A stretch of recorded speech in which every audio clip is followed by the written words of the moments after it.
Welcome to all of you in mathematics classes. Dear students, mathematics के अंदर आज हम प्लस वन का टॉपिक चैप्टर 2 रिलेशन और फंक्शन लेकर आए हैं। सबसे पहले हम रिलेशन के बारे में डिस्कस करेंगे। रिलेशन क्या होता है? एक संबंध होता है। अब रिलेशन किसके बीच होता है, किसके बिटवीन होता है, तो ये आपको पता होगा। ह्यूमन लाइफ के अंदर हमने डिफरेंट टाइप्स के रिलेशन पढ़े भी हैं, देखे भी हैं। सबसे पहले हम उसी के ऊपर चर्चा करते हैं। हम लेते हैं कोई भी दो मेंबर हैं, let A and B, B यानी टू पर्सन्स। हमारे पास ए बी कोई दो पर्सन है। अब उन पर्सन्स के बीच रिलेशन क्या हो सकता है? जैसे आप लिखेंगे that is A is the father of B, लिख सकते हैं आप, ए बी का पिता है, या A is the mother of B लिख सकते हैं। उसके अलावा ये लिख सकते हैं A is the brother B लिख सकते हैं। ये तो ह्यूमन लाइफ से रिलेटेड मैंने लिए हैं, लेकिन यहां आपने एक चीज क्लियरली देखी होगी, कोई भी रिलेशन ड्राइव करने से पहले हमारे पास टू पर्सन हो, चाहे मेंबर हो, चाहे ऑब्जेक्ट हो, चाहे एलिमेंट हो, उन दो का होना जरूरी है।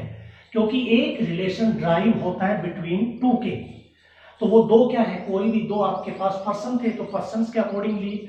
और हम एग्जांपल लेते हैं। फॉर एग्जांपल हमारे पास L1 and L2 be any two lines, कोई भी दो लाइनें हैं, तो आप यहां क्या लिखोगे? L1 is perpendicular to L2, that is L1 is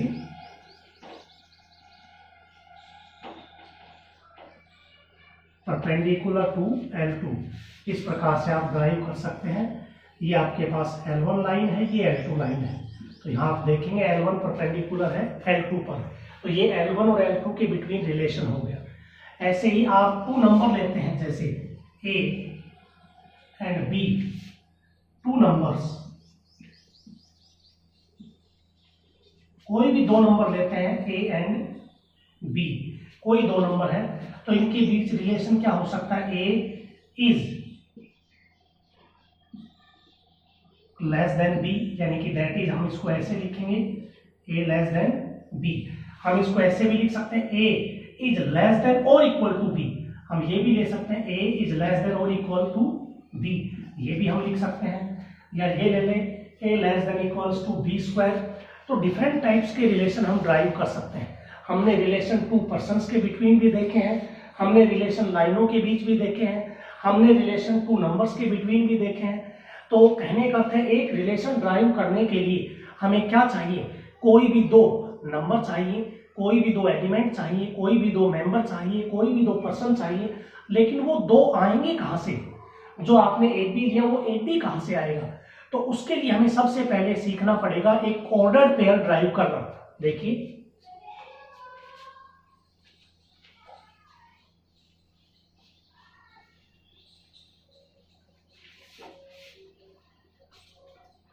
सबसे पहले हम सीखेंगे ordered pair.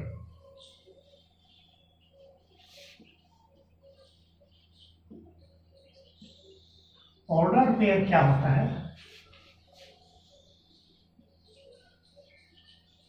N ordered pair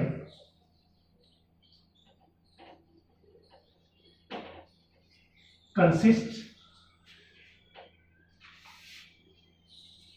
two elements और ऑब्जेक्ट्स कहते हैं इन a fixed order.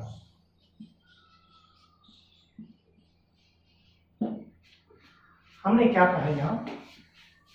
N ordered pair consist of two elements और objects in a fixed order. एक order pair जो है कंसिस्ट करता है टू एलिमेंट्स को, टू ऑब्जेक्ट्स को, टू मेंबर्स को, ये भी कह सकते हैं, टू मेंबर्स को या टू पर्सन्स को, कोई भी दो, हमारे पास एक ऑर्डर पेयर कंसिस्ट करेगा किसको, कोई भी दो एलिमेंट्स को, ऑब्जेक्ट कह दे, मेंबर कह दे, पर्सन्स कह दे, इन ए फिक्स्ड ऑर्डर। अब वो फिक्स्ड ऑर्डर क्या है उसके बारे में हमें पता होना चाहिए। अब हम एक एग्जांपल लेते हैं, for example A and be any two non empty set. अब एक चीज और क्लियर होगी कि हमें ऑर्डर पेयर यदि बनाने हैं तो हमारे पास कोई भी दो नॉन एम्प्टी सेट होने चाहिए, क्योंकि अगर सेट एम्प्टी हो गए तो हाँ उसमें कोई एलिमेंट ही नहीं होगा, तो वो दो नंबर या दो ऑब्जेक्ट वो कहां से लिखेंगे अपन। तो पहली बात ये कि अपने पास दो जो सेट लेंगे वो दोनों क्या होने चाहिए, नॉन एम्प्टी। अगर दोनों एम्प्टी हैं तो ऑर्डर पेयर में कोई भी मेंबर नहीं होगा। तो हमने कोई भी दो नॉन एम्प्टी सेट ले लिया। तो यहां से जब आप एक ऑर्डर पेयर लिखेंगे, एन ऑर्डर पेयर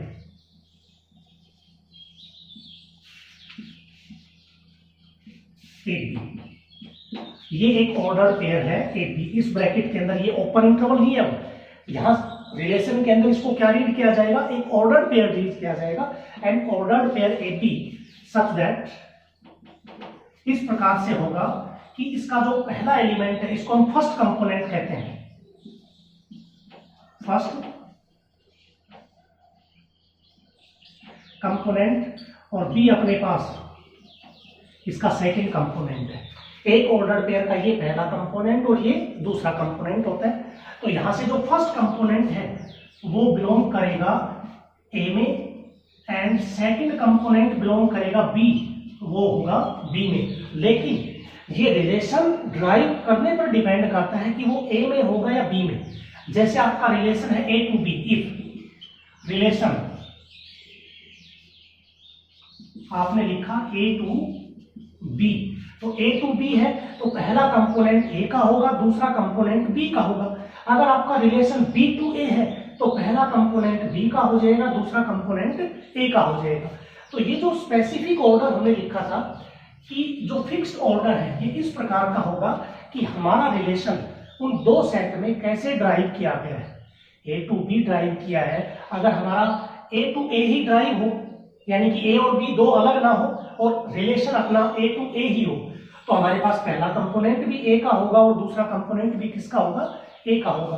तो ये पता होना चाहिए कि हमारा ऑर्डर पेयर जो है वो ड्राइव कैसे होता है। उस ऑर्डर पेयर के जो एलिमेंट है वो फिक्स्ड ऑर्डर का मतलब क्या है, उसका मतलब है AB कोई भी दो नॉन एम्प्टी सेट है। तो हमारे पास जो ऑर्डर पेयर AB होगा सच दैट इस प्रकार से होगा कि पहला कंपोनेंट पहले सेट का, दूसरा कंपोनेंट दूसरे सेट का। लेकिन ये इस बात पे डिपेंड करता है कि मेरा रिलेशन किस प्रकार से है, A टू B है या B टू A है। ठीक है। दूसरी बात, एक चीज ये क्लियर कर देना, ये AB एक ऑर्डर पेयर है, नॉट ए सेट। इसको सेट नहीं कहेंगे, AB को क्या कहेंगे, एक ऑर्डर पेयर ही हम कहेंगे।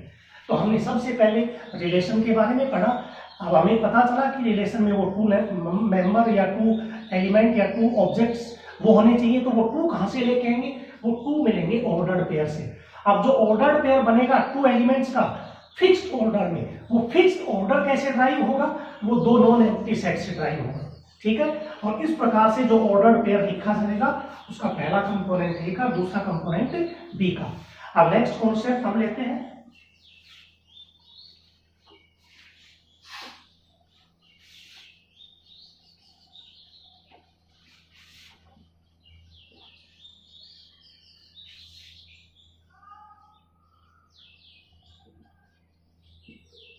Equality of order pair.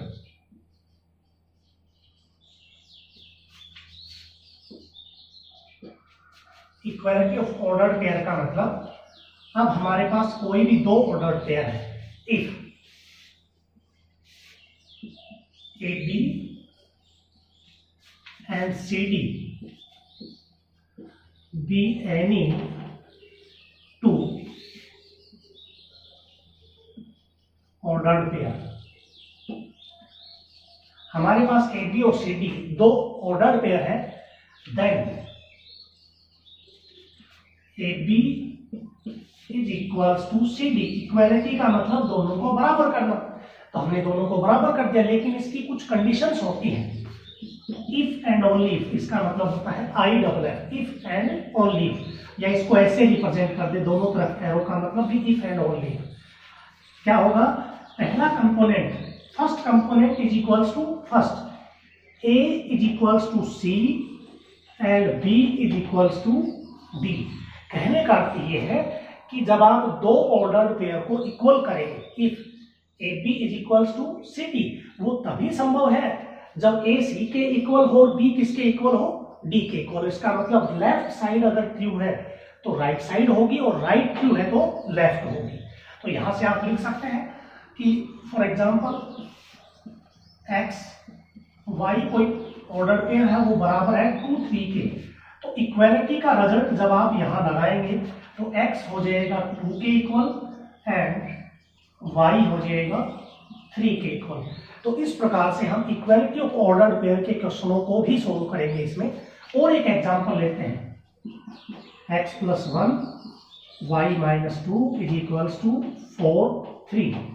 यहां भी दो ऑर्डर पेयर हमने बराबर किए, तो इक्वालिटी का रिजल्ट जब आप लगाएंगे तो आप लिखेंगे x + 1 4 के इक्वल और y - 2 3 के इक्वल। तो यहां से x कितना आ जाएगा 3 और y कितना आ जाएगा 5। तो क्या आपने इक्वालिटी का भी रिजल्ट क्लियर किया है इसमें कि जब हम दो ऑर्डर पेयर को बराबर करेंगे तो नियम क्या कहता है, first component is equals to first and second component is equals to second. ठीक है, अब हम नेक्स्ट टॉपिक लेके चलते हैं इसमें, कार्टेशियन प्रोडक्ट। क्योंकि ये ऑर्डर पेयर आएंगे कहां से, ये आपस में जुड़े हुए हैं कि ऑर्डर पेयर तो हमने सीख लिया ऑर्डर पेयर क्या होता है, लेकिन ये ऑर्डर पेयर आएंगे कहां से, तो उसके लिए हमें कार्टेशियन प्रोडक्ट सीखनी पड़ेगी।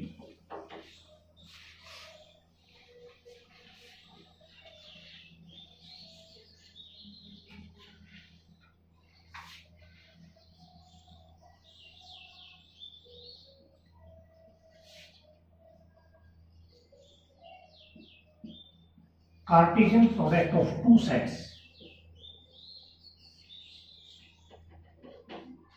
अब हमारे पास दो सेट की कार्टेशियन प्रोडक्ट। सबसे पहले हमें सेट लेने पड़ेंगे, let A and B any two non empty sets. A और B कोई भी दो नॉन एम्प्टी सेट है, then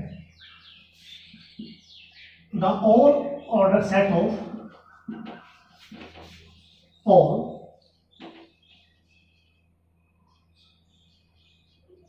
order pair, then the set of all order pair in all order pair AB such that A belongs to A and B belongs to B and is denoted by A Cartesian B। इसको A cross B read नहीं करेंगे, क्या read करेंगे, A Cartesian B, यानी कि A B की Cartesian product है। अपने पास क्या है, A B कोई दो नॉन एम्प्टी सेट है, सब then the set of all order pair, एक ऐसा सेट जिसमें सभी ऑर्डर पेयर आ जाए। इस प्रकार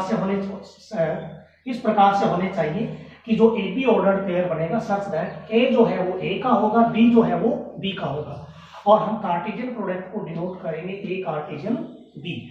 अब इसको हम सोल्व करेंगे। फॉर एग्जांपल ए मैंने ले लिया एक्स वाई और बी हमने ले लिया 2 3। ठीक है, अब जैसा कि नोटेशन में दिखाया गया इसको रीड करेंगे ए कार्टेशियन बी। तो यहां से आप लिखोगे ए कार्टेशियन बी, और हमने ये भी बताया था कि ये set of all order pair होता है कि जितने पेयर बना सकते हो ए बी से वो बनाइए, लेकिन कंडीशन है उसमें, अगर आपने ए कार्टेशियन बी लिखा है तो पहला कंपोनेंट पहले का होगा, दूसरा कंपोनेंट दूसरे का होगा।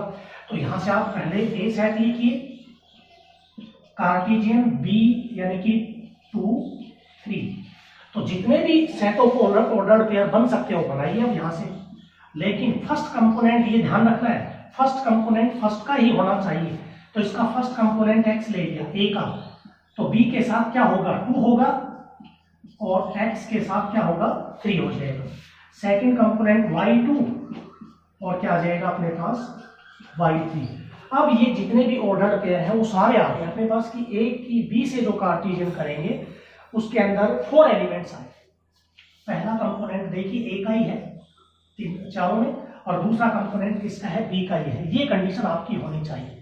तो इस प्रकार से हम 2 सेट की ऑर्डर पेयर बना सकते हैं। अब एक चीज क्लियर कर देना कि अगर आपने b कार्टेशियन a लिखा है तो पहले b के कंपोनेंट फिर a के कंपोनेंट, और ये बनेगा अपने पास 2x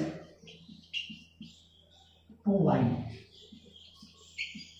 एक हो जाएगा 3x और आ जाएगा 3y। ठीक है, अब ये बराबर नहीं है, a Cartesian b is not equal.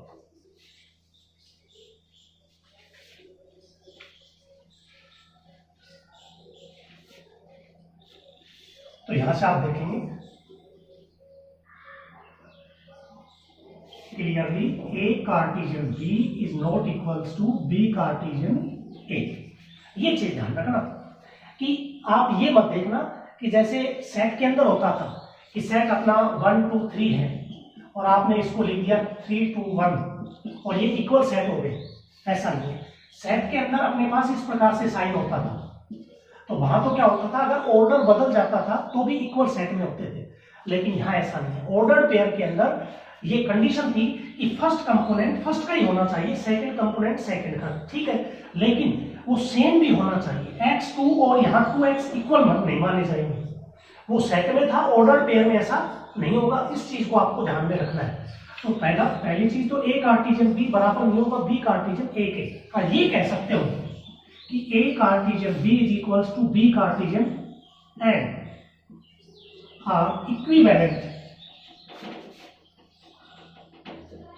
Equivalent set कह सकते हो। इक्विवेलेंट सेट में क्या होता था, इसके नंबर ऑफ एलिमेंट और इसके नंबर ऑफ एलिमेंट क्या होते थे, सेम एंड ही। ठीक है, तो इस चीज को आपको ध्यान में रखना है कि ये सेट इक्वल नहीं है, A Cartesian B B cartesian B. अगर हो सकते हैं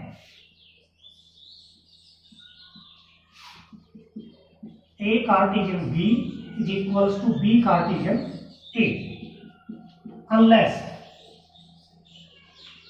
जब ए बी अगर बराबर हो जाए तब ये इक्वल हो सकते हैं। दो सेट की कार्टेशियन प्रोडक्ट सेम तभी हो सकती है जब वो दोनों सेट इक्वल हो जाए।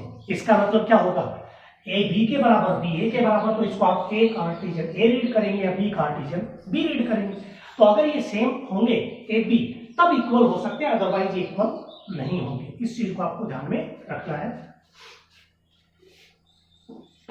नेक्स्ट कॉन्सेप्ट है इसका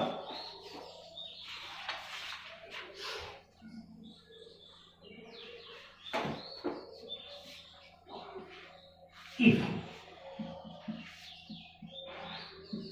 A and B are empty set, then A Cartesian B is also empty। अगर अपने पास A Cartesian B empty है तो AP empty है, और AP empty है तो A Cartesian B भी आपका क्या होगा, empty ही होगा। ठीक है, अगली बात, A Cartesian B, A and B are infinite sets, then A Cartesian B is infinite। अगर अपने पास ए बी इनफाइनाइट है तो उनकी कार्टेशियन प्रोडक्ट भी इनफाइनाइट ही होगी।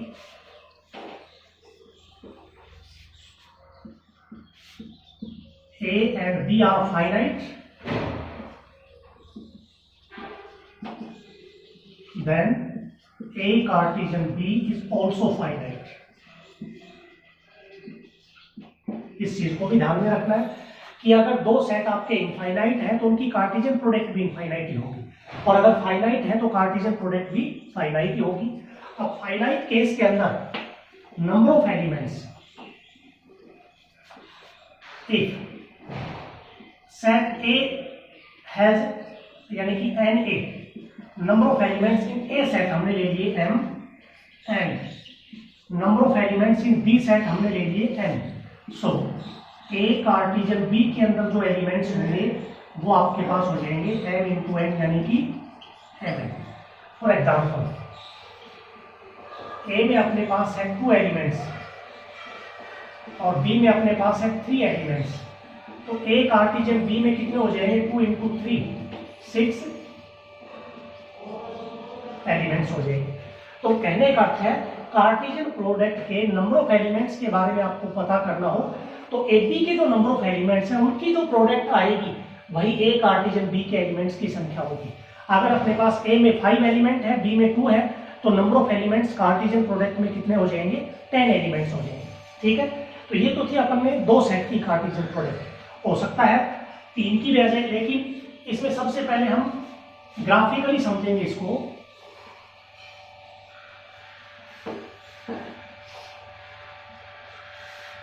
ग्राफिकली आप लिखोगे इसमें ए कार्टिजन बी, ए के अंदर सबसे पहले हम लेते हैं 1 2 3 और बी में हम लेते हैं एक्स और वाई।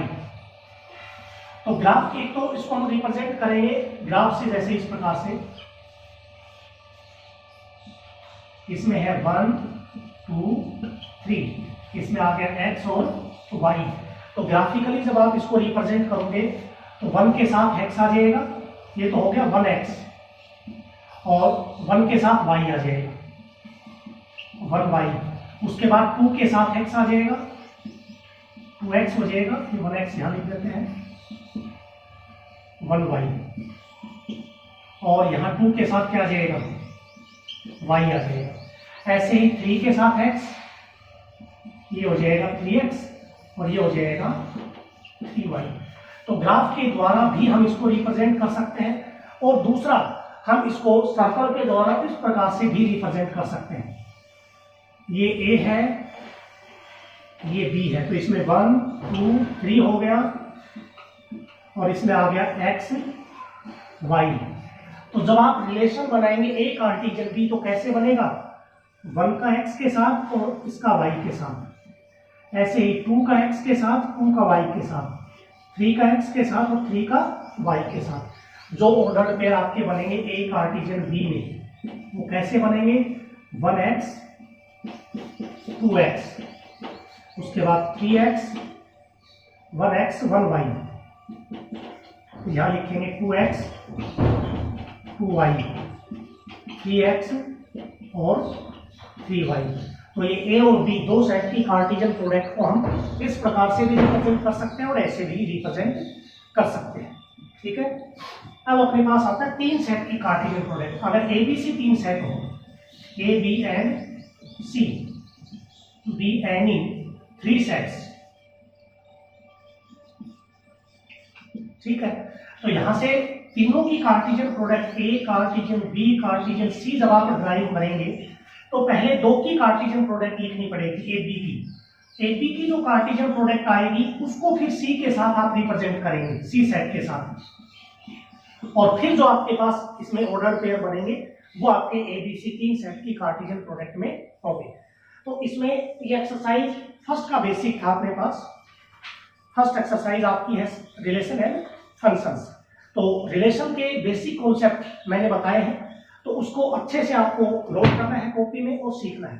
मैं दोबारा से एक बार रिवाइज कर देता हूँ कि रिलेशन में क्या करते हैं। रिलेशन के लिए अपने पास रिक्वायरमेंट क्या होगी, किन्हीं भी 2 एलिमेंट्स की, 2 मेंबर 2 पर्संस, इनकी रिक्वायरमेंट होती है, 2 थिंग्स 2 ऑब्जेक्ट्स, ठीक है। लेकिन वो 2 कहां से आएंगे, वो 2 आएंगे ऑर्डर्ड पेयर से, और ऑर्डर्ड पेयर कहां से आते हैं, 2 सेट की कार्टिजन प्रोडक्ट से। अब अपने पास एक भी 2 सेट है, पहले हम उनकी कार्टिजन प्रोडक्ट करेंगे, और कार्टिजन प्रोडक्ट कहां से आएगी, 2 सेट से। तो कहने का अर्थ है कि रिलेशन को सीखने के लिए सबसे पहले मेरे पास 2 सेट होने चाहिए। उन 2 सेट से मैं उन 2 सेट की कार्टिजन प्रोडक्ट बनाऊंगा, और उस कार्टिजन प्रोडक्ट में अपने पास क्या होंगे, ऑर्डर्ड पेयर होंगे, और उन्हीं ऑर्डर्ड पेयर के द्वारा हम रिलेशंस को ड्राइव करेंगे। ठीक है, तो आज के वीडियो में आपको ये बेसिक कॉन्सेप्ट करने हैं रिलेशन के। एक्सरसाइज आपको खुद करके देखनी है, जो मैंने बेसिक कॉन्सेप्ट बताए हैं उसके आधार पर आप एक्सरसाइज करेंगे। बाकी एक्सरसाइज का जो वीडियो है वो नेक्स्ट लेक्चर में मैं डाल दूंगा। ठीक है, आज के लिए इतना ही।